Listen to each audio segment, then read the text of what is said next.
Hello everybody, so Pinball here. So I thought I'd do this video because I get a whole bunch of questions on what to expect going forward. I've got the emails, I've got questions in the comments, some on the live stream. So thank God 2020 is coming close to an end, but I hate to tell you this, guys, the world does not give a damn about the calendar. So personally, I think 2021 is going to be worse than 2020. So what I wanted to do today is 10 things that you can expect in 2021. All right. Some of them you probably have a good idea on, but I kind of want to give you some of the facts behind them. Other ones, maybe not so much. So food shortages. Okay. First thing, I'm going to give you a quote. David Beasley, the executive director of the World Food Program, has warned of an alarming global hunger and food insecurity with the number of people marching towards starvation. Okay, he's figuring we're going to have up to 270 million people worldwide facing starvation next year. That's up from 135 million this year. So basically double. Okay, as he put it, 2021 is going to be catastrophic. His quote, "Famine is literally on the horizon, and we're talking about in the next few months. You think it's not going to affect the United States? Okay, think again. Feeding America, a hunger relief organization, nationwide network of about 200 food banks. Okay, they said they could face a deficit of up to 10 billion pounds of food between now and next June. It's about 8 billion meals. Okay. The organization has also predicted that the people who rely on food banks for as much as 17 billion pounds of food over the next 12 months. That's more than 3 times the amount of people that got food from Food Bank in 2019. Okay, so 2021, not going to be a pretty picture. Okay, so number 2, tax hikes. If you have a job, ironically, I found out today that mine is ending on the 18th. So lucky me. Great Christmas present. If you have a job, plan on taking home less money in 2021. Okay. Biden's already said he's going to repeal the Trump tax cuts on day one, so you're going to see less in your paycheck. And of course, that also means the stores are going to be charging more because they've got to pay for their increased tax burden. Okay. So what I'll tell you this, anything you can buy before New Year's is going to cost you less now than if you wait till next year. Okay. Take advantage of holiday sales if you need clothing, supplies, whatever. Okay. Another one you kind of see, you probably know about, boomsticks and freedom seeds, as we all like to call them. We're going to see more shortages and more price hikes. Okay.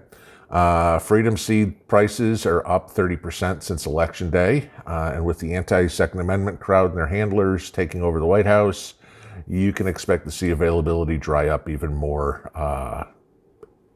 once the new administration takes over, if they do. Okay. Also remember this, a lot of the metals that are used in freedom seeds come from China. So that makes this even a little more tenuous. Okay. As for the boomstick side of things, prices have gone up 60% last summer. Remember a video I did about a month ago? I told you if you wanted to buy one, get out and do it now because prices were going to go through the roof. I'd say 60% is pretty high. Okay. I told you, get them while you could because they're a hell of a lot more expensive now. Okay, here's some maybe you didn't think about. You're going to see a real estate crash in some areas and a boom in others. Okay. Big cities and municipal areas are going to see home values drop like a stone. People are moving out. That depresses home values, and of course, when you have more supply than you have demand, the price of something goes down. All right. Now you think about some of the other stuff. Amenities in a city. Well, if the city's been burned up and looted, that means less amenities, and therefore people are going to leave as well. Plus, you don't have the shop owners who live there, so that's even less people. You get into the defund police movement, which of course is going to gain traction again if we have the new administration take over. And then crime rates go up, which of course that's going to lead to more people wanting to leave. Okay. Now, on the flip side, prices are going to continue to rise in rural areas as that's where people are going to seek refuge.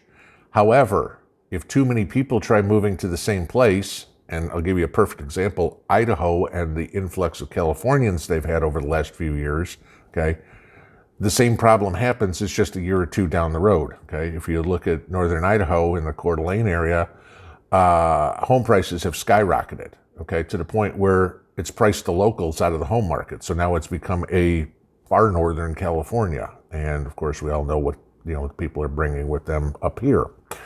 So if you're looking to move, and I will say this to all my California, New York, and New Jersey friends, think very carefully about where you go, all right? If you want to get away from the craziness, don't move where where everybody else who's crazy is moving, okay?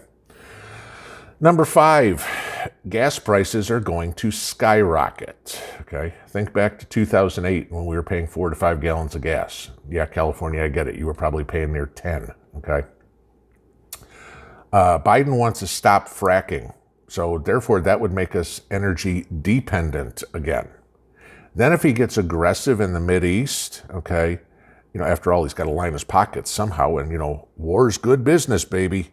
We then are going to have a supply disruption, okay? Because we've already seen, some of the craziness going out in the Gulf out there, okay? You had other players. Well, we're certainly not getting any oil from Venezuela soon, okay? We know what's going on there, okay? But on top of that, not only do we have the supply issue, all right, but we can certainly figure in a huge gas tax increase because after all, how are we going to pay for this huge infrastructure rebuild that they so desperately want? That's all got to get done. Okay. Then you get into the other things that they're going to talk about. Could they put into place penalties for not driving electric cars? We've got this Green New Deal thing, and everybody, we got to have zero emissions, so let's make it very expensive to buy gas so that, people are more likely to get an electric car. And yeah, I know, raise taxes for infrastructure, but then raise taxes to the point that you don't want people to drive it. Sure, it's contradictory. But again, these are Democrats. They can't think past here, remember? Okay. So no matter what's going to happen at the gas pump, you're going to see a huge bite getting taken out of your wallet. All right. Next one, record high unemployment. Okay.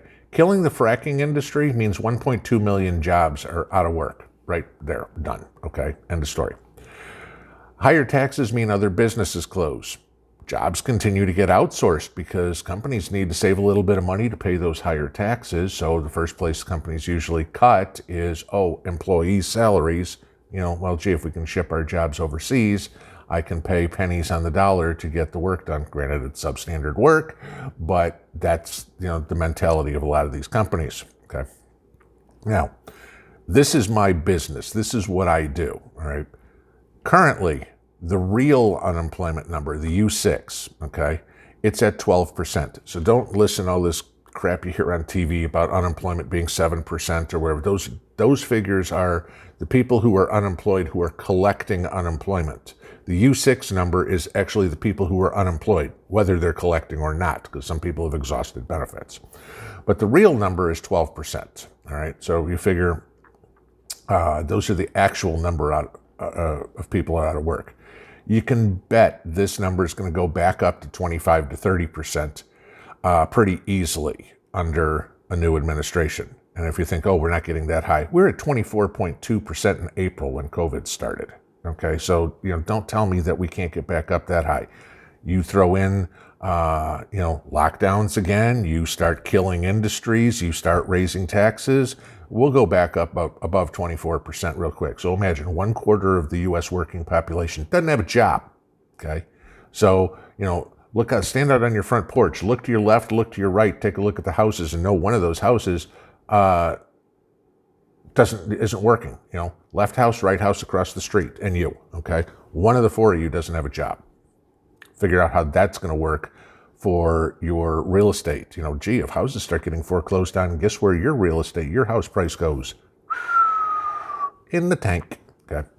Reminiscent of 2008, okay? And we all know what started that one. And as much as they all want to blame George Bush on it, we can blame the Democrats who rammed through the no verification mortgages. If you know how to sign your name, we'll give you a mortgage. And That wasn't done by George Bush. That was done by the Democrats. So, there's a little bit of history for you guys. Okay. Next one, masks. They're here to stay. Okay. They don't work. We know that, but they're here to stay. Okay. Biden's already said he wants everybody to wear a mask for the first 100 days of his presidency. This is his great plan that he campaigned on. That's, I've got a plan. Wear masks for 100 days. You're brilliant, Joe. Why didn't anybody else think of this? Okay. But companies are going to follow the suggestion. Tempers are going to continue to flare between the sheep and the wolves. Okay. And you're going to have to deal with it. Say no if you can, but if they make it crazy, they're going to make it crazy. But reaction to this goes right into the next one is the shot. Okay. Inevitably, the shot is going to be made mandatory in some states and by some businesses. Okay. This is going to last through 2021. Okay. Until companies start looking at their balance sheets at the end of the year and realize how many employees quit rather than taking the shot. They're going to see their profits collapse because customers don't shop there, and they're going to go, I wonder why we're losing so much business. Okay. Where it's going to get worse is with the states. Okay. And I think we've already seen California is leaning toward making the shot mandatory, and Florida has said, hell no, we won't. Okay. This is what's going to happen. The states that have mandated are going to see tourism collapse and hence tax revenue collapse. Companies are going to move out of those states very quickly because they're losing money. Okay. If they're losing employees, they're going to be losing money. So the companies move out of those states very quickly, which only increases the demise of the states. All right. What happens when we get that? The states will now look for federal bailout money to stay afloat. And what does this mean?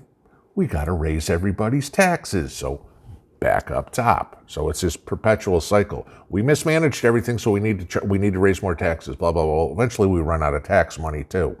Okay, it's not only socialism, you run out of other people's money. Socialism, eventually governments run out of all money. Okay, if we don't have any money, we can't pay any taxes.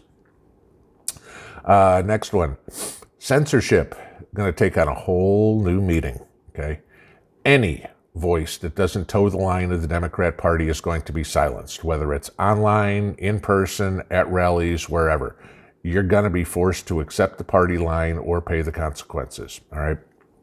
This puts us back in a scenario like Soviet Russia, where if you were a dissenter, basically you said it just amongst your little group of family or your little group of friends, but never anywhere in public you were, oh yeah, I agree. Okay.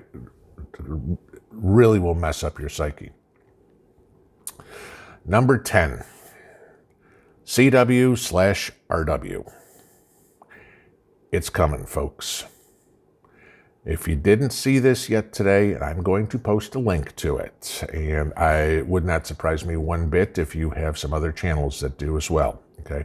There's a video circulating around today where Cynthia A. Johnson, who's a member of the Michigan House of Representatives, says, and I'm going to quote this and I'm going to link the video to it. So, this is just a warning to you Trumpers. Be careful. Walk lightly. We ain't playing with you. Enough of the shenanigans. Enough is enough. And for those of you who are soldiers, you know how to do it. Do it right. Be in order. Make them pay. That is a direct quote, okay? If that is not a call to violence from a sitting state congressman, I don't know what it is. Like I said, I'm going to link the video. Since I saw it, she's trying to walk it back. She's, I meant Christian soldiers, and I meant make them pay in the wallet. No, you didn't, okay? Somebody chewed your ass for posting that video, and now you're trying to spin it. What you said is perfectly clear. You want to start CWRW. We hear you. The catch is, lady, we aren't stupid enough to fire the first shot. When you do, we will take care of the last one. Okay, just so you know that. So that's what you're looking at in 2021, guys. Just be aware. Watch your back. Watch your family. Travel in groups. Stay vigilant. They want to destroy you and everything you believe in. Don't let it happen. Pinball out.